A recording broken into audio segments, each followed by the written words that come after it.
에레미야 20장 1절부터 9절의 말씀이 되겠습니다. 구약성경 1082쪽 에레미야 20장 1절부터 9절의 말씀이 되겠습니다.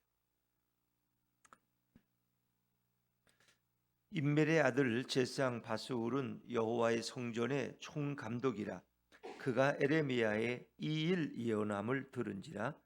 이에 바스울이 선지자 에레미야를 때리고 여호와의 성전에 있는 베냐민 문 위층에 목에 씌우는 나무 고랑으로 채워두었더니 다음 날 바스울이 에레미야를 목에 씌우는 나무 고랑에서 풀어주매 에레미야가 그에게 이르되 여호와께서 내 이름을 바스울이라 아니하시고 마골 미사빕이라 하시느니라. 여호와께서 이와 같이 말씀하시되 보라, 내가 너로 너와 내 모든 친구에게 두려움이 되게 하리니 그들이 그들의 원수들의 칼에 엎드러질 것이요 내 눈은 그것을 볼 것이며 내가 온 유다를 바벨론 왕의 손에 넘기리니 그가 그들을 사로잡아 바벨론으로 옮겨 칼로 죽이리라. 내가 또 이 성읍의 모든 부와 그 모든 소득과 그 모든 귀중품과 유다 왕들의 모든 보물을 그 원수의 손에 넘기리니 그들이 그것을 탈취하여 바벨론으로 가져가리라. 바스울아, 너와 내 집에 사는 모든 사람이 포로되어 옮겨지리니 내가 바벨론에 이르러 거기서 죽어 거기 묻힐 것이라. 너와 너의 거짓 예언을 들은 내 모든 친구도 그와 같으리라 하셨느니라. 여호와여, 주께서 나를 권유하심으로 내가 그 권유를 받아 싸우며 주께서 나보다 강하사 이기셨으므로 내가 조롱거리가 되니 사람마다 종일토록 나를 조롱하나이다. 내가 말할 때마다 외치며 파멸과 멸망을 선포함으로 여호와의 말씀으로 말미암아 내가 종일토록 치욕과 모욕거리가 되매니이다. 같이 읽습니다. 내가 다시는 여호와를 선포하지 아니하며 그의 이름으로 말하지 아니하리라 하면 나의 마음이 불붙는 것 같아서 골수에 사무치니 답답하여 견딜 수 없나이다. 아멘. 할렐루야. 네, 오늘도 주님의 은혜가 우리 모두에게 함께하기를 간절히 바랍니다. 에레미야 20장의 이 말씀은 에레미야의 성전 설교라고 우리는 부릅니다. 그리고 구체적으로 에레미야서에서 에레미야가 어떻게 매질을 당하고 핍박을 당하고 또 감옥에 갇혀지는가, 그리고 백성들에게 조롱과 수치거리가 되는가를 우리가 눈으로 확인할 수 있는 그런 구체적인 본문이라고 할 수 있습니다. 특별히 에레미야와 제사장 바스울이라는 사람과의 관계 속에서 오늘 본문은 시작이 됩니다. 제사장 바스울은 여호와 성전에, 예루살렘 성전의 총치안 책임자입니다. 그래서 본문에는 오늘 총감독이다, 성전의 총감독이라고 나오는데 성전 경찰서장과 같은 직임이, 제사장이면서도 성전의 치안을 책임지는 총 책임자예요. 그가 성전에서 설교한 에레미야를 매를 때리고 가두고 착고에 갇히게 하고 이렇게 해서 그를 핍박하는 내용, 그리고 에레미야가 그에 대해서 저주하는 그런 설교라고도 볼 수 있겠습니다. 자, 우리 20장 1절 말씀을 먼저 읽어보죠. 20장 1절입니다. 시작. 임멜의 아들 제사장 바스울은 여호와의 성전의 총감독이라. 그가 에레미야의 이일 예언함을 들은지라. 성전의 총감, 영화 감독이 아니라 성전의 질서를 책임지는 사람, 이렇게 생각하시면 됩니다. 에레미야의 이일 예언함을 들은지라. 에레미야의 뭘 들었을까? 에레미야가 도벳, 흰놈의 아들 골짜기에서 오지병을 깨뜨리고 또 거기 어른들과 제사장을 데리고 가서 이걸 실물 설교로 보여주었는데, 어제 우리가 묵상해 보면 다시 성전으로 돌아왔어요. 그래서 성전에서 서서 설교하는 거예요. 근데 그가 어제 성전에 설교한 내용이 뭘까? 우리가 19장 14절 15절을 다시 한번 읽어보시면 합니다. 에레미야 19장 14절 15절입니다. 시작.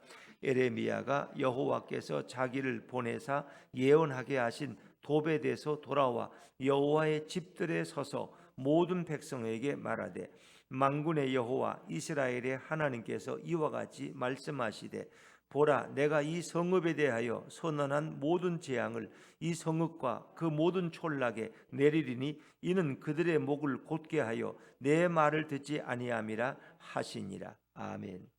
그러니까 예레미야가 도벳에서 흰놈의 아들 골짜기에서 얘기한 건 아니면 예루살렘 거리에서 이렇게 계속 예언해 왔죠. 근데 그것과는 차원이 다르다는 거. 왜? 이거는 어디니까? 성전이니까. 예루살렘 성전. 하나님을 경외하는 그곳에서, 그 성전 뜰에서 예레미야가 저주를 선언한 거죠. 이게 뭐예요? 이 모든 재앙을 이 성읍과 촌락에 내릴 것이다. 하나님의 이름을 둔 그곳에서 그가 하나님의 말씀을 대언하는데 그게 너무 경박한 말씀. 이 성전도 다 파괴되고 이 성읍이 다 망하고 이 나라가 다 포로로 걸려. 너희가 나를 버렸다는 거예요. 그러니까 이것은 치명적인 이런 예언이에요. 그러니까 그 자리가 어디냐는 게 매우 중요한 겁니다. 성전에서 이런 얘기를 하는 것은 용납될 수가 없죠. 그래서 밧술은 즉각적으로 예레미야에 대한 조치를 취합니다. 자, 2절로 넘어갑니다. 2절입니다. 시작. 이에 밧술이 선지자 예레미야를 때리고 여호와의 성전에 있는 베냐민 문 위층에 목에 씌우는 나무 고랑으로 채워 두었더니. 왜 이런 일이 있을까? 성전을 시끄럽게 한 것도 있지만 예레미야가 거짓 예언을 했다는 거예요. 거짓 예언.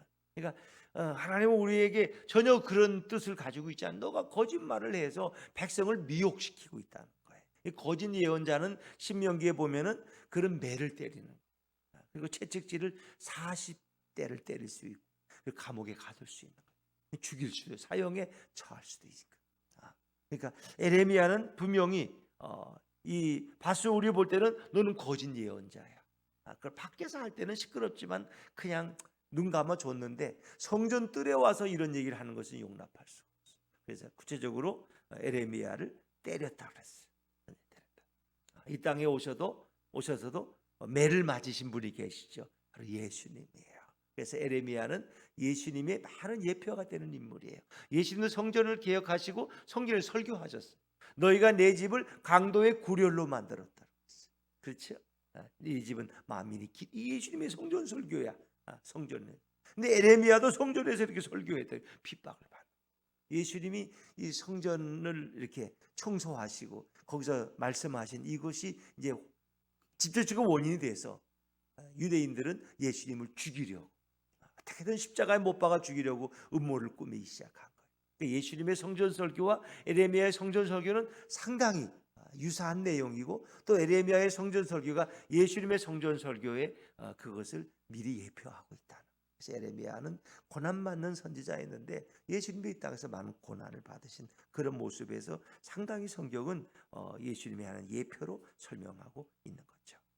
그래서 목에 씌우는 나무고랑, 우리는 이것은 이제 사도 바울이 빌립보에서 착고를 차고 베드로도 착고에 채워서 깊은 지하 감옥에 이렇게 뭐 문이 3개나 있고 그런데 이것도 이 쿰난역이라는 성경에 보면 착고에 채워졌지만 목에 씌우는 나무고랑 이것은 바로 착고고 그것을 감옥이라고 탈굽역에서는 감옥이라고 표현하고 있어요. 그러니까 에레미야가 감옥에 갇혀진 거예요.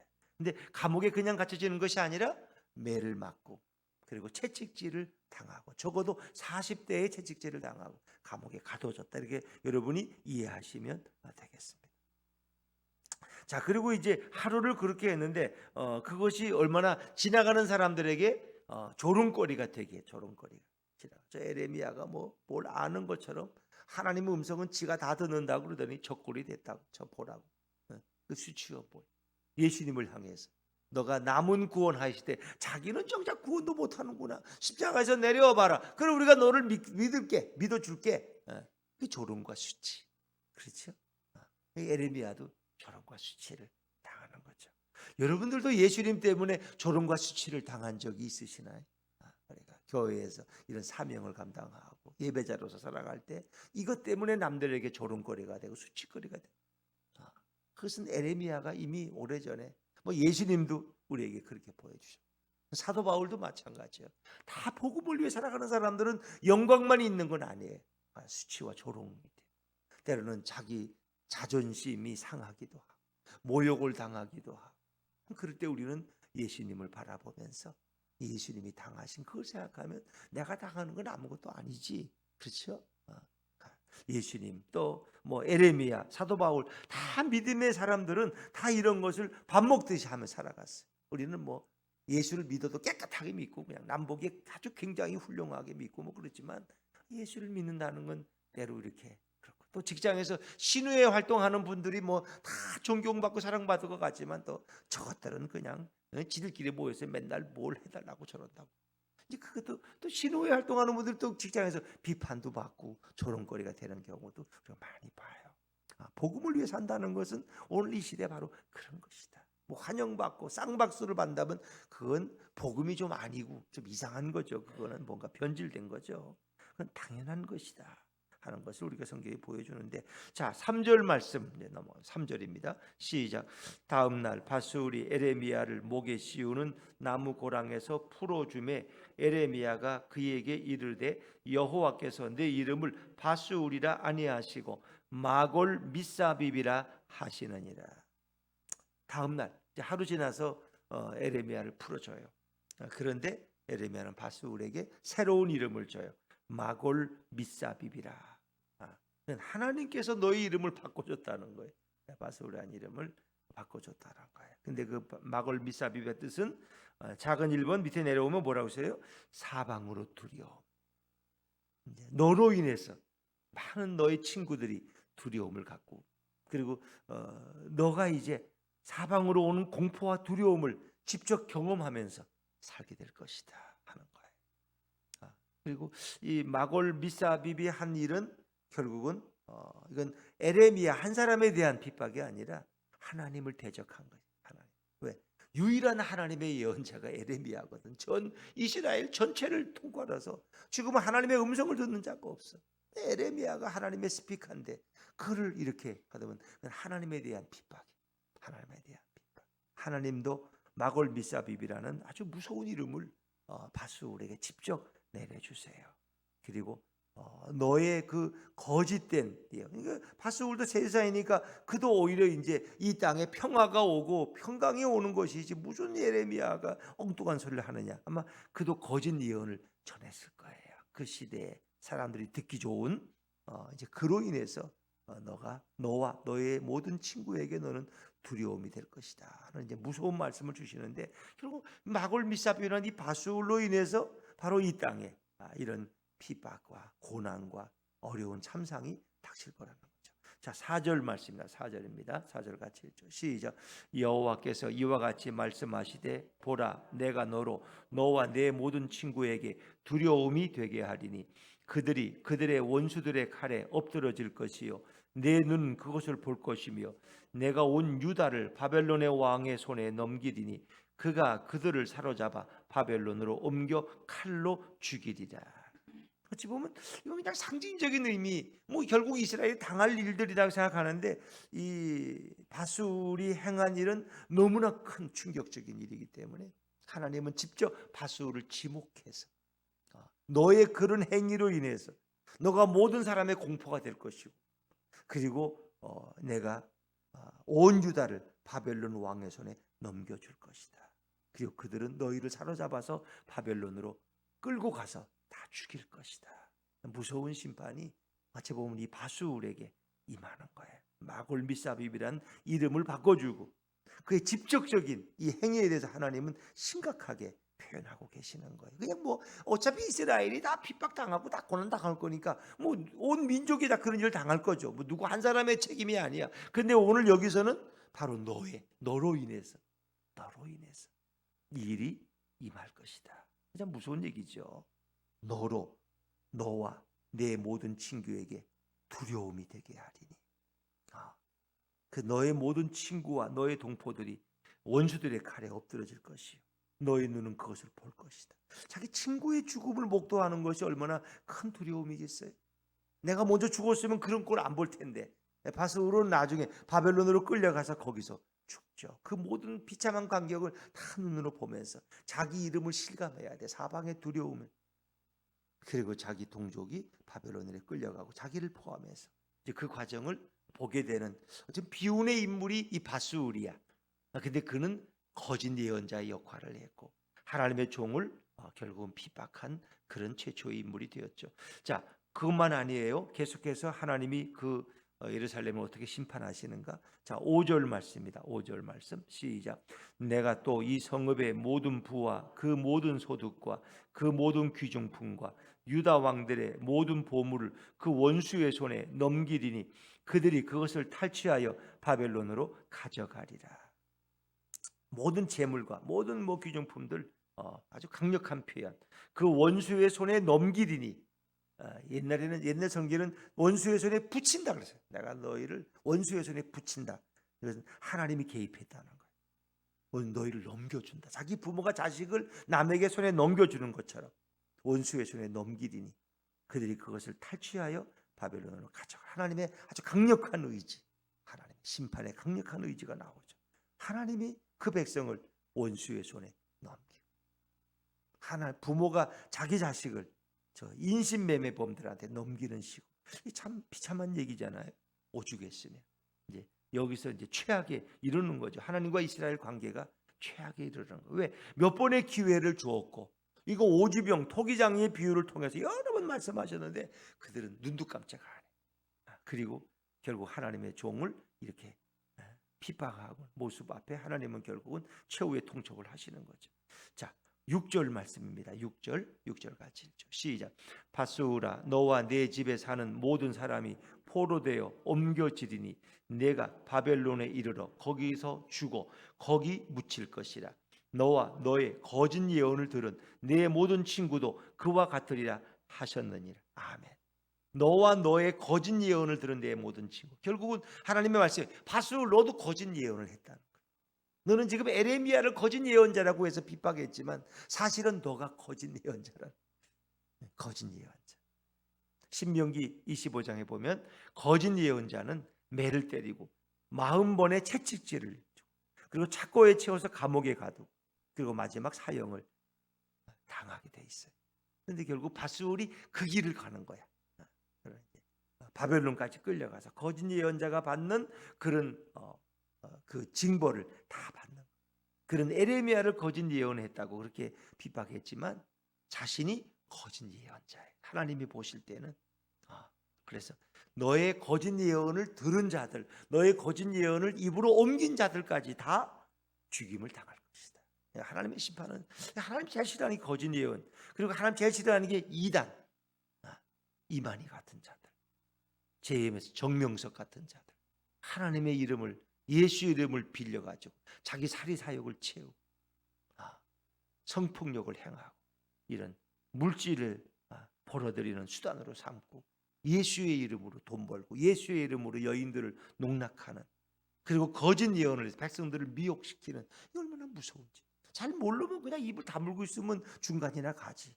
거짓말을 통해서 이런 일환들을 이거 무슨 정말 참혹한 심판을 당할지 상상할 수. 그러니까 그들은 하나님을 믿지 않는 거예요. 자기가 정말 신이라고 생각하는 게 아니에요. 다 그게 거짓이고 사기꾼이니까 알아. 자기도 매일 늙어가고 있는데 뭘 그걸 모르겠어요. 이만희는 자기는 영생불사한테 죽지 않는데 자기들이 다 사기치는 거 알아요. 근데 그 사람들은 하나님을 진짜 믿지 않아. 정말 천국과 지옥이 있다면 그런 짓을 할 수가 없는 거야. 그들은 지옥을 믿지도 않아. 그게 무서운 거예요. 그게 하나님이 어디 있느냐. 그런 자들이 하나님의 이름으로 돈벌이 하고 있고 사람들을 미혹해서 세력을 규합하고 참 얼마나 그들이 과연 하나님의 심판을 어찌 감당할 수 있을까? 이 거짓 예언을 하나님은 제일 무섭게. 왜? 하나님의 말씀을 왜곡시키는 거니. 그러니까 아예 모르면 안 하는 게 낫지.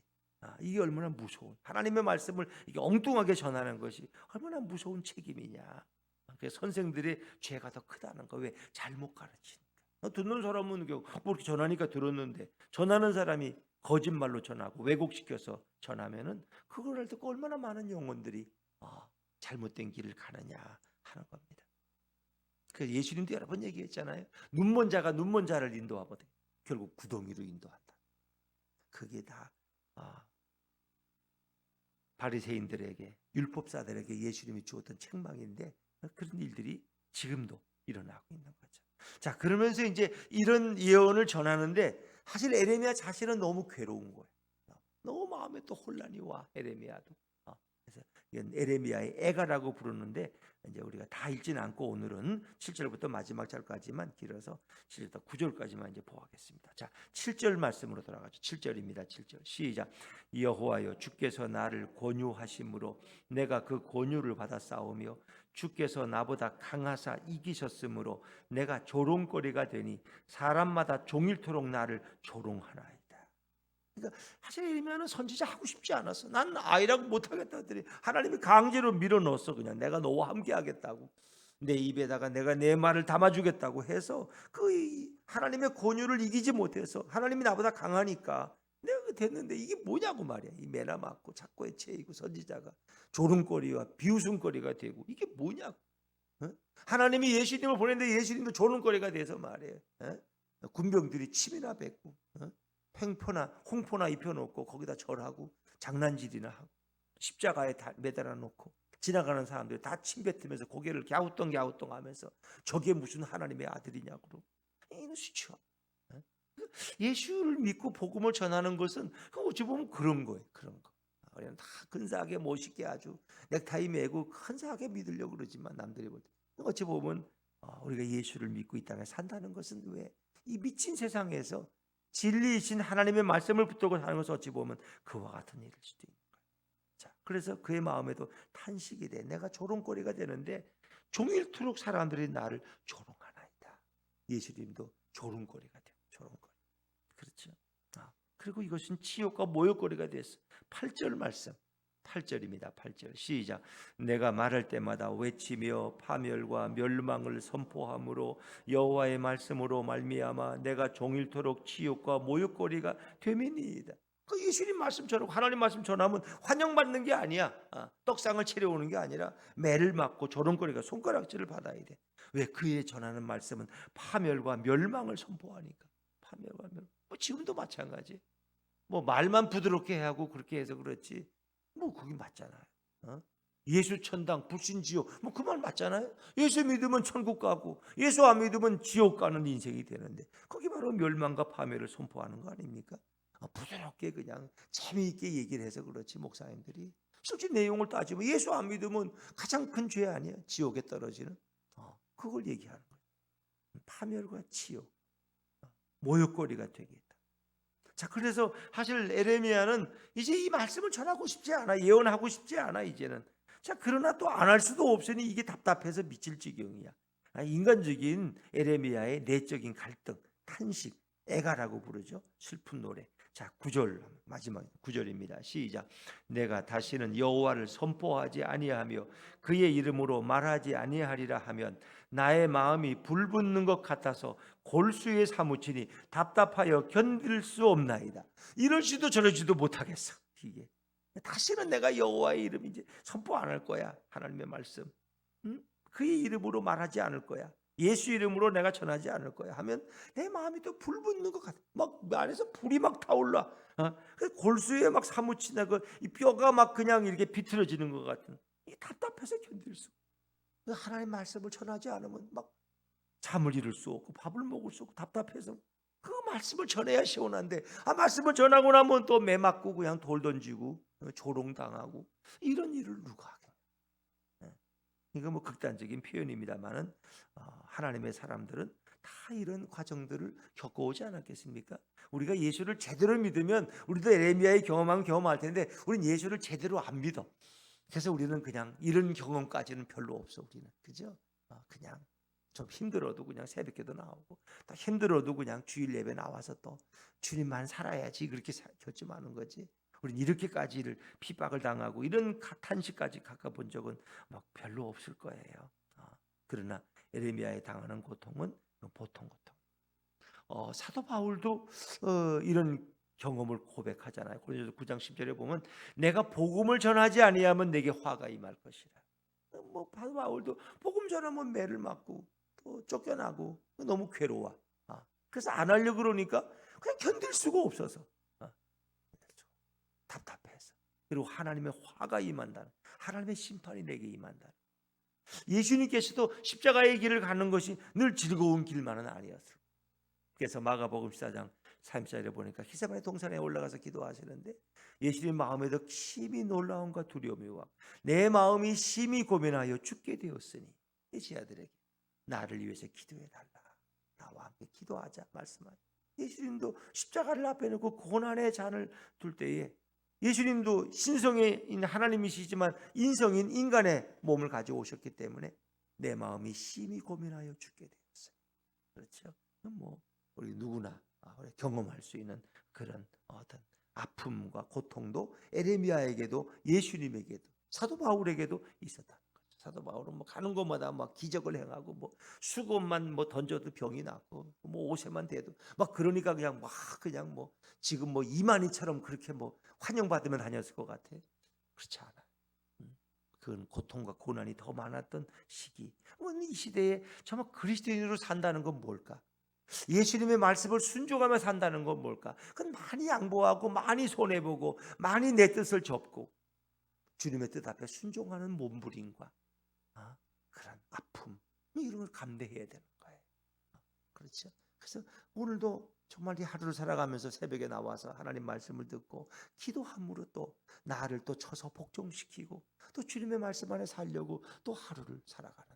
그래서 그럴 때마다 성령님께서 나를 도우시고 인도하셔서 오늘도 기쁨과 감사 가운데서 또 하루를 살아가고.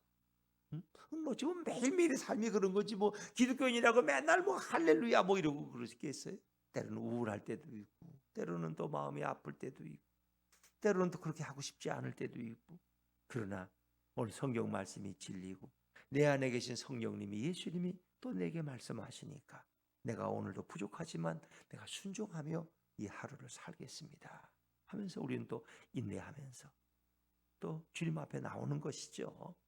그래서 어찌 보면 에레미야는 이 모든 세계 열방을 향해서 내가 너로 하여금 뽑기도 하고 심기도 하고 파멸시키기도 하는 이런 열방의 감시자로 열방의 총감독으로 에레미야를 세웠어. 근데 바스울은 성전의 치안 책임자, 성전의 감독이야. 그러니까 성전 감독이 하나님의 감독을 방해하면서 매를 때리는 이런 상황. 그리고 예수님에게 막 이렇게 채찍을 때릴 때 감히 하나님을 향해서 채찍을 때리는 로마 군병들의 겁없는 모습들. 그리고 그들이 믿는 하나님을 어떻게든 빨리 죽이려고 음모를 꾸미는 이 어리석은 제사장들과 바리새파 사람들. 그 생각해 보세요. 자기들이 믿는 하나님을 어떻게든 빨리 죽이려고 빌라도에게 넘겨주려고 그 연구하여. 이 얼마나 인간이 어리석으냐. 하나님이 창조한 것도 모르고 원숭이에서 왔다 그러고 진화론이나 주장하는 이 어리석은 인생들. 정말 하나님 보시기엔 얼마나 마음이 답답하실까요? 그렇죠? 그러나 이 길이 진리의 길이라면 주님이 함께 하시고 우리는 그 길이 승리와 생명의 길이 될 줄로 믿습니다. 그래서 오늘도 사순절에 많은 깨어있는 그리스도인들은 주님을 바라보면서 주님의 말씀을 마음에 담고 오늘도 주님의 길을 가겠다 하고 다짐하면서 그러나 내 힘으로는 갈 수 없으니까 예수님이 내 안에 계시고 성령님이 도와주시니까 감사하면서 순종하면서 그 길을 가는 거예요. 오늘도 이 하루가 정말 찬양과 감사와 순종의 하루가 되실 수 있기를 주 이름으로 축원합니다.